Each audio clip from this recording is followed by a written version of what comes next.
ভারতীয় সংস্থা মেডেন ফার্মাসিউটিক্যালসের 4টি কাশির সিরাপ নিয়ে তৈরি হয়েছে বিতর্ক। হুয়ের তরফে জানানো হয়েছে গাম্বিয়ায় 66 জন শিশুর মৃত্যুর কারণ হতে পারে এই কাশির সিরাপগুলি।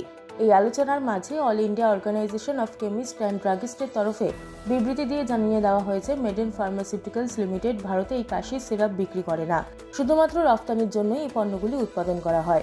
উল্লেখ্য, আফ্রিকার গাম্বিয়ায় 66 জন শিশু মৃত্যুর ঘটনার পরই 4টি কাশির সিরাপের উপর নিষেধাজ্ঞা জারি করে বিশ্ব স্বাস্থ্য সংস্থা হু।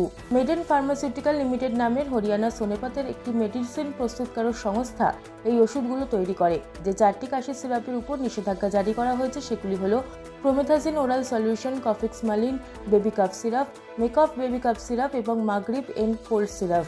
সংস্থাটি শুধুমাত্র গাম্বিয়াতে এই পণ্যগুলি রফতানি করে। কেমিস্ট অ্যাসোসিয়েশনের তরফে আরও বলা হয়েছে, মেডেন ফার্মা ওষুধগুলি দেশের বাইরে অর্থাৎ গাম্বিয়াতে বিক্রি করে। সেক্ষেত্রে ভারতে ওষুধ সরবরাহ না করলেও এই সংস্থা ভারতের ড্রাগস কন্ট্রোলার জেনারেলের সমস্ত নির্দেশ অনুসরণ করবে।